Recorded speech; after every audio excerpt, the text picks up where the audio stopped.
Herkese merhaba. Yeni bir yolculuktan selamlar. 3 bölümlük yurt içi gezi rehberi ardından bu kez rotamız Ege'nin öte yakasına. Komşu topraklara gidiyoruz gene, Samos'a. Ama klasik Kuşadası'ndan Vati ya da Pisigoryon gidiş dönüş rotalarının aksine farklı bir güzergah izleyeceğiz.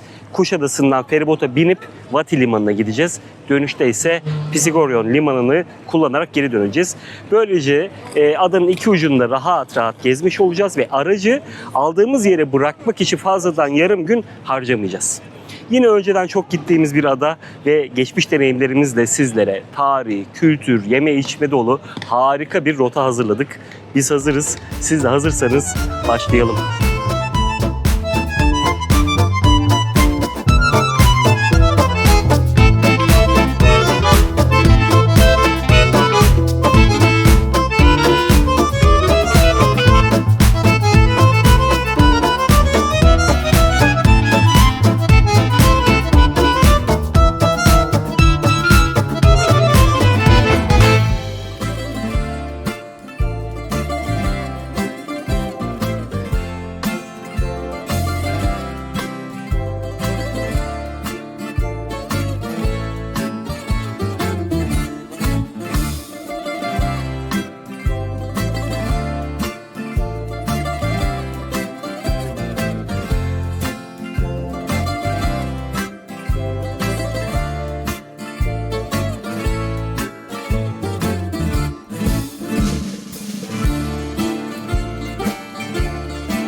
Birazdan pasaport kontrolüne gideceğiz. Ardından da kiralık aracımızı almaya gideceğiz. Gün içerisinde size araç kiralama ile ilgili başımıza gelen berbat bir deneyimden bahsedeceğim ki sizin de başınıza gelmesin.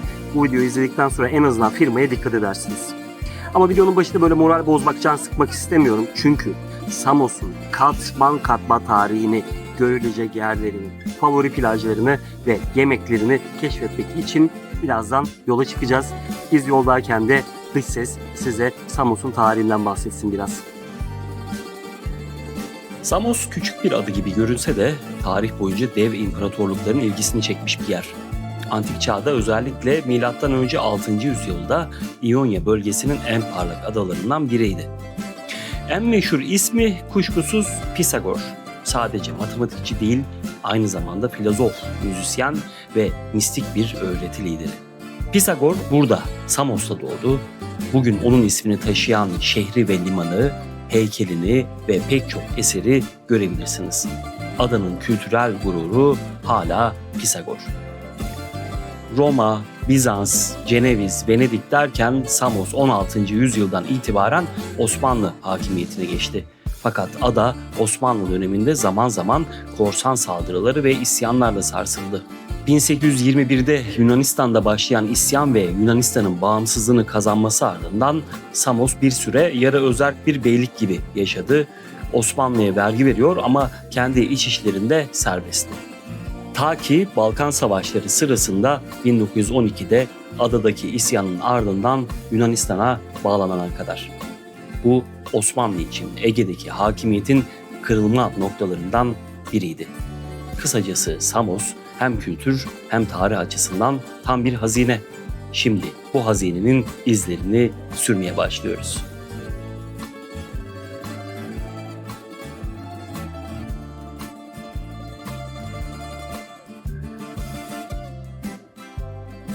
Araba kiralamayla ilgili yaşadığımız sıkıntıdan kaynaklı bütün planımız değişti.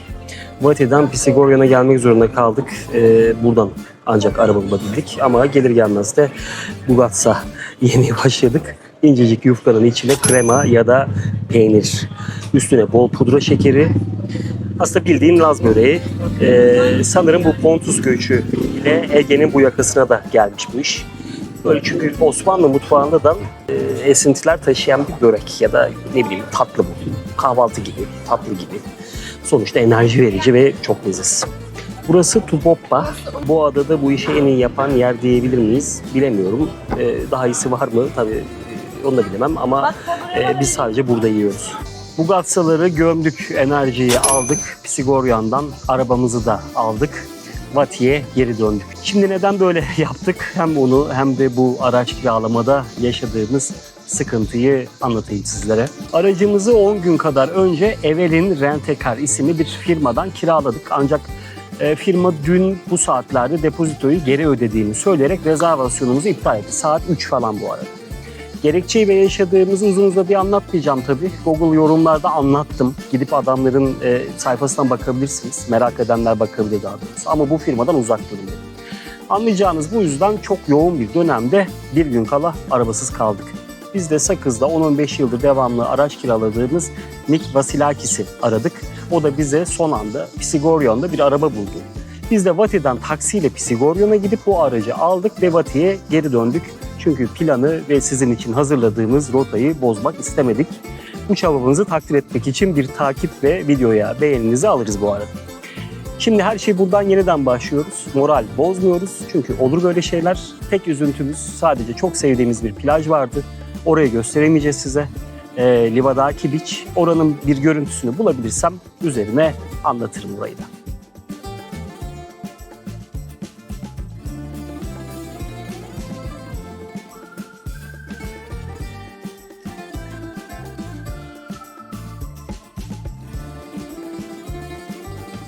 Evet, biraz da Vati'den bahsedelim. Vati adanın baş şehri, merkezi. Eskiden bu şehre Samos Town derlermiş. Yerel halk için de kabul gören isim halen bu aslında. Daha şehirli mimarisiyle vesaire bir benzetme yaparsak ben Altınoluk'a benzettim. Böyle dağların eteğinde uzanmış bir şehir. Dediğim gibi mimarisiyle, hareketliliğiyle daha bir şehirli bir yer. Burada arkeoloji müzesine gideceğiz biz. Bunun dışında işte şarap müzesi vesaire de var. Merak edenler, ilgisini çekenler onlar için de gelebilir. Ama onun dışında çok turistik bir yer değil. Kış döneminde burası gider. Neden? Çünkü işte şehir olduğu için daha turistik bölgelerde işte Kokari'dir, Pisigoryon'dur, oralarda daha az hareket bulurken burada halen açık olan böyle restoranlar falan bulabilirsiniz soğuk dönemlerde ama yaz döneminde çok konaklamak için tercih edilecek bir yer değil bence.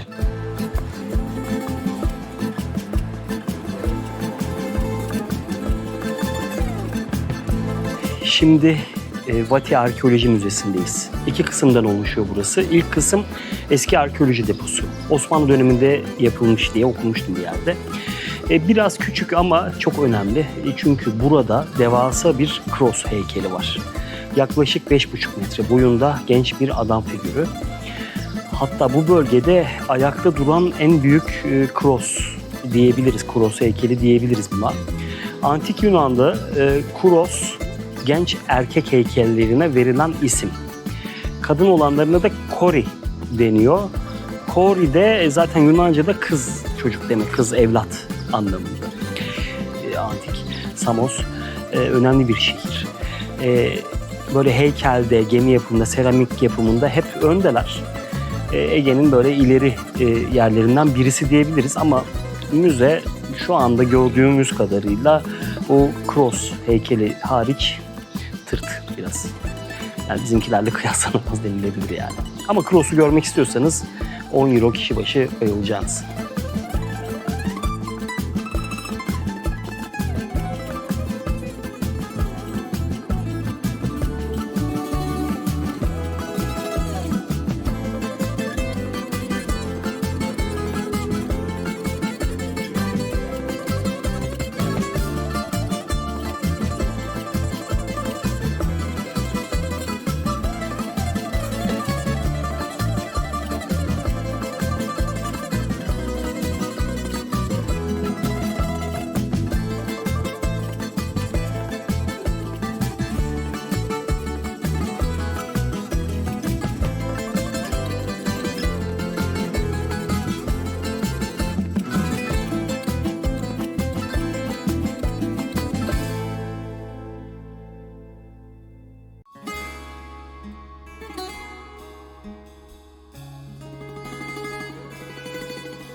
Evet, bu da Samos'un sembolü aslan heykeli.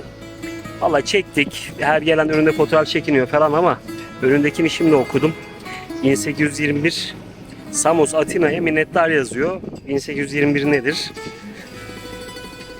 Yunanistan'ın bağımsızlığını ilan ettiği tarih. Galiba biraz dikkat etmek de lazım hadi.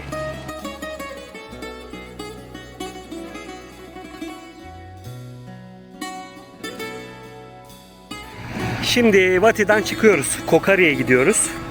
2 yıldır Samos'a gelmiyorduk. Hasret kaldığımız bir kalamarcı var. Kalamye Seaside Restoran Kokari'de. Şimdi oraya gidip hem Kokari'yi gezdireceğiz size hem de harika bir kalamar bira yapacağız.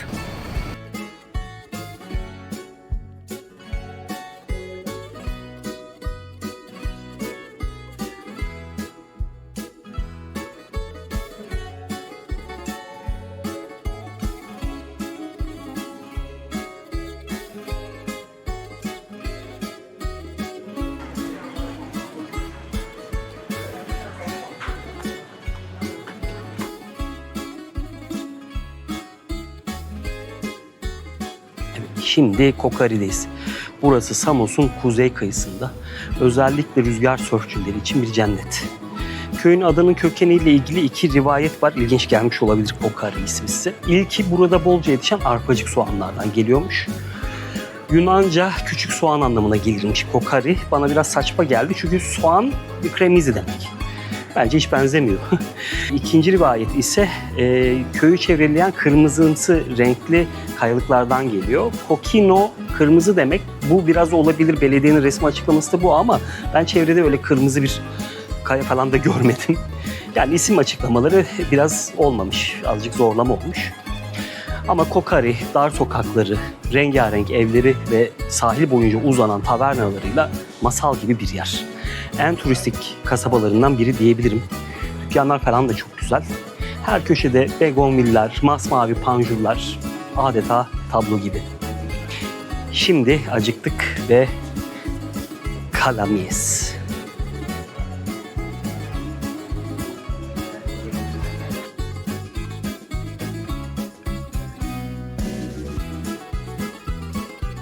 Ve 2 yıllık hasret bitti. Kokari'de Kalamies'teyiz. Samos'un genelinde kalamar bambaşka. Aslında bir sıralama yaparsak yemekler konusunda adalar arasında en yüksek lezzeti, en iyi lezzeti bu adada alıyoruz biz.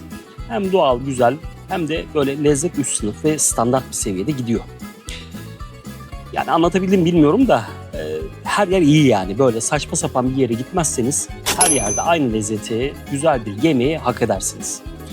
Ama burası, burası, Kalamies.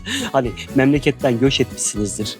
Eş, dost, akraba da kalmamıştır orada ama yemeğinizi özlersiniz ya. Bir lokantadaki köfteyi özlersiniz. İşte bu restoranda da kalamar öyle. Adamlar bu konuda en iyi oldukları iddiasındalar ve bence haklılar da. Bütün adalarda yediğimiz en iyi kalamarı bu restoranda yiyoruz diyebilirim. Dışı çıtır çıtır, içi yumuşacık, sosları da çok lezzetli. Bu arada hem ızgara hem kızartma. İkisini de deneyin. Yanında da bira ve bu manzara. Hayat kısa, Ege uzun. Afiyet olsun.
dış sesin de başta dediği gibi Samos öyle aman aman büyük bir ada değil.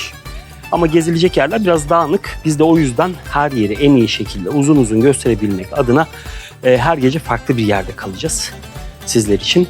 Adanın dağ köyleri ayrı bir kültür, ayrı bir yaşam tarzı. O yüzden konaklamalardan birisini bir dağ köyünde yapacağız. Evet, birçok yerde rastlamışsınızdır. Çok bilinen bir Manolates köyü var. Yarın gezdirmeyi planlıyoruz sizi oraya ama çok turistik ve yazın kalabalık. Bence dağ köyü deneyimini size iyi anlatamayız orada. Çok uygun değil. Biz de vadinin öbür tarafında konaklayalım dedik. Daha önceden konakladığımız ve hatta çok iyi bir restoranda yemek yediğimiz bir köy var. Vorliotes köyü. Şimdi oraya geldik. Birazdan evimize geçeceğiz. Arada size kısaca gösterelim istedik.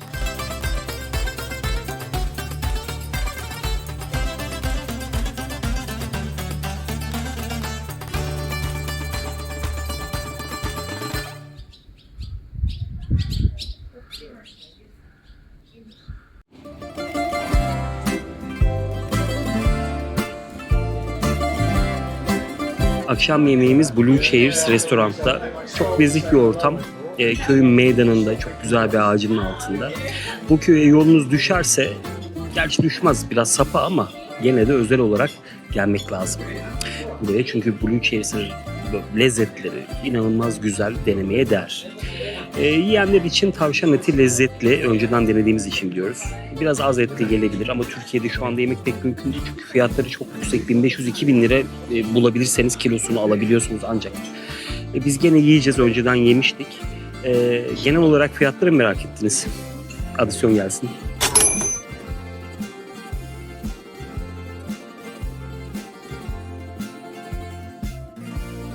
Yarın önce kuzeybatıda Karlovasi, sonra da güneybatı kısmında böyle ortada kalan Marata Campos bölgesine gideceğiz. Görüşmek üzere.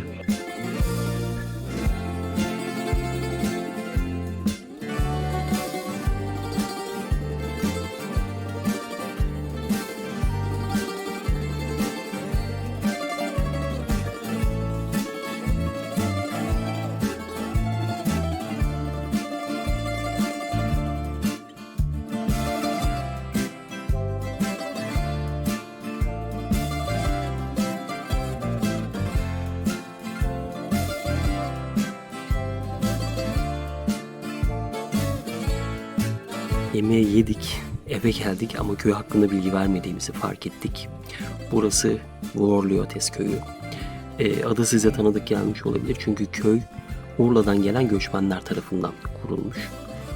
Vorla, Urla'nın eski adı. Göçmenler köyü kendi memleketlerinin adını yaşatmak için bu şekilde isimlendirmişler. Vorliotes de Samos'un en eski dağ köylerinden biri. 16. yüzyılda korsan saldırılarından korunmak için diğer tüm adalarda olduğu gibi böyle dağların içine kurulmuş. Lokal bir deneyim yaşamak istiyorsanız hangi adaya giderseniz gidin fark etmez. Muhakkak en azından bir gece burası gibi turistik olmayan bir dağ köyünde kalmaya çalışın. Burada da diğer köylerde olduğu gibi gene işte taş evler, dar sokaklar, begonviller vesaire ama en önemlisi böyle yoğun kalabalıkların olduğu şehirlerin dışında köy halkının sıcaklığını gerçekten hissediyorsunuz. Emin olun şehirlerdekilerden ve gelişmiş yerlerdekilerden daha sıcakkanlılar, daha yakınlar. Günaydın, iyi akşamlar, güle güle demeden komşular sizi bırakmıyor.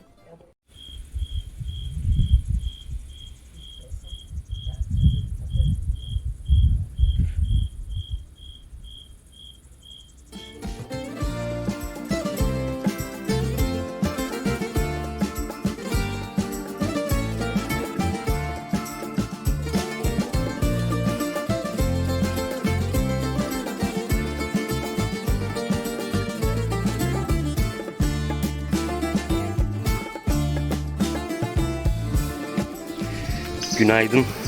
Yeni bir gün, yeni bir rota. Bugün sizi Karlovasi ve Marata Campus'a götüreceğiz. Ama öncesinde Manolates köyüne uğrayıp Samoslu Pisagor'un bundan 2500 yıl önce yaptığı adaletten bahseden bilimsel harikasını anlatacağız.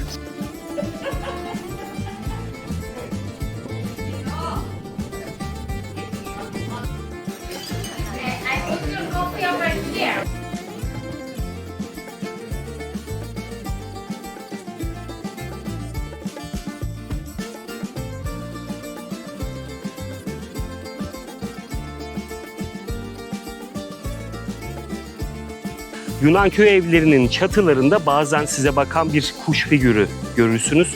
Bu sadece bir süs değil. Antik dönemden gelen bir gelenek, bir koruma ve uğur simgesidir. Denizle iç içe olan bu kültürde martı ya da güvercin figürleri evin huzurunu, denizden dönenin yolunu bekleyen bir ruhu temsil eder.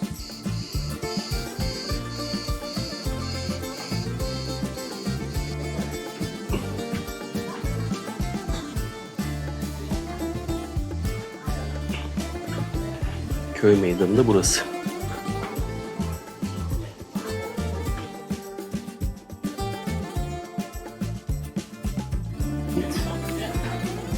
Hoş geldin. Hoş bulduk.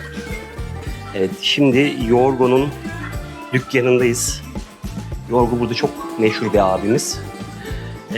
Harika işler yaratıyor ve kendisi, dedesi daha doğrusu, Kayseriliymiş.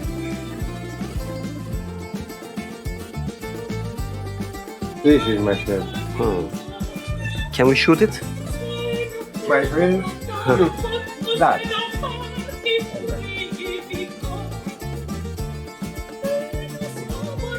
Tamam abi. Bu işte böyle üretiliyor. Dibinde şöyle bir şey var. Sifon. Suyu tamamen doldurduğunuzda bu sifondan aşağıya doğru su gidiyor.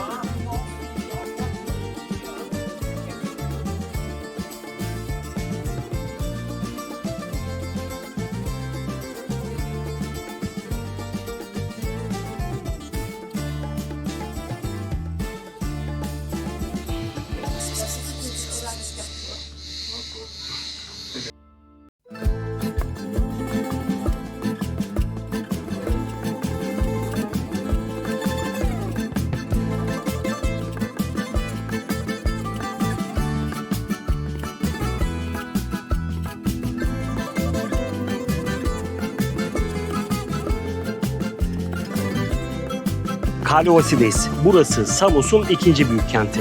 Eskiden deri, tütün ve şarap ticaretiyle zenginleşmiş.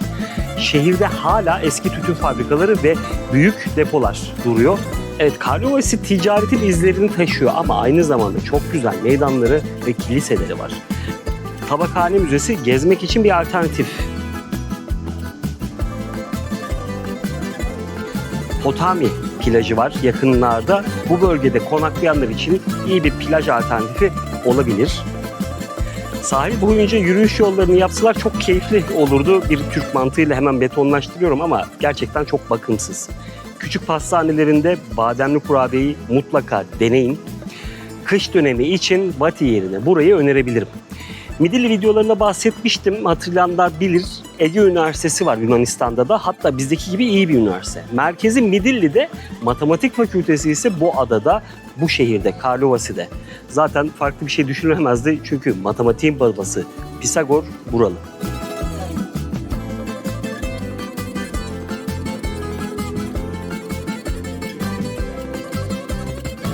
Evet, Karlovasi'den çıktık, Marata Kampus'a doğru gidiyoruz. Orada da çok harika bir öğlen yemeği yemeyi umut ediyoruz. Yine çok bilinmeyen bir yere götüreceğiz sizi. Bir köyün ortasında, köy meydanında bir restoranda yiyeceğiz.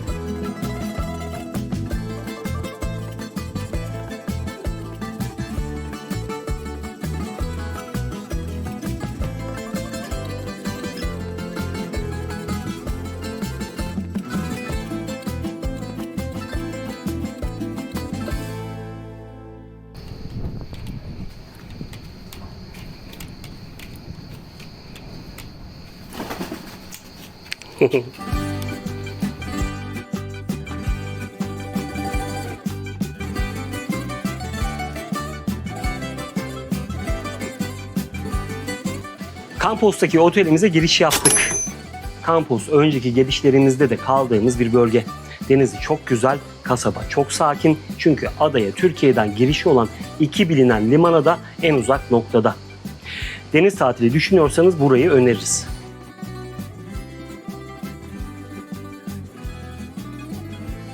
Kampusun denizi, kumsalı bir harika.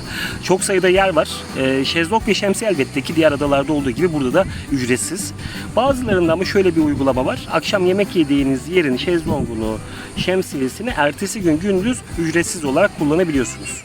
Biz Angelos'tayız. Burada sorgusuz sualsiz. Şezlong, şemsiye ücretsiz.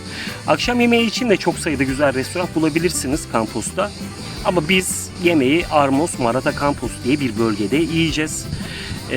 Sizin için akşam yine önceden çoklukla gittiğimiz, hani böyle adanın diğer ucunda olsam akşam yemek için gelirim dediğimiz bir yere götüreceğiz sizi. Ama şimdi biraz dinlenip denizin tadını çıkaracağız.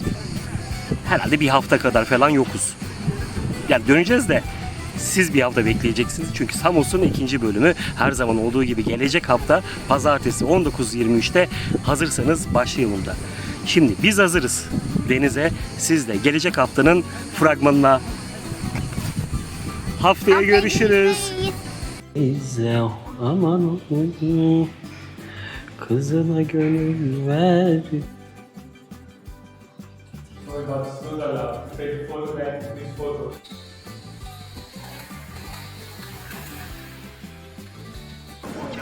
Önemli değil. Kesilmiyor, sorun orada.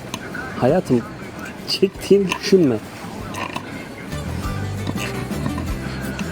Yeminle kesilmiyor. Tamam. Yemek için gelirim dediğimiz bir yere götüreceğiz sizi. Ama şimdi biraz dinlenip denizin tadını çıkaracağız.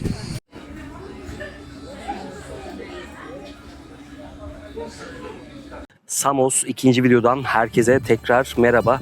1. videoda Samos'un doğu kıyısını anlatmıştık ve batı kıyısından 2 küçük yer göstermiştik. Marata Campos ve Campos. Şimdi ise Ormos Campos'tayız. Yine batıda harika bir yemek yemeye geldik. Burayla başlıyoruz ve batı kıyısına devam ediyoruz. Hazırsanız başlayalım. Erkeklik hormonunu körelten ve libidoyu düşüren bir özelliğe sahip.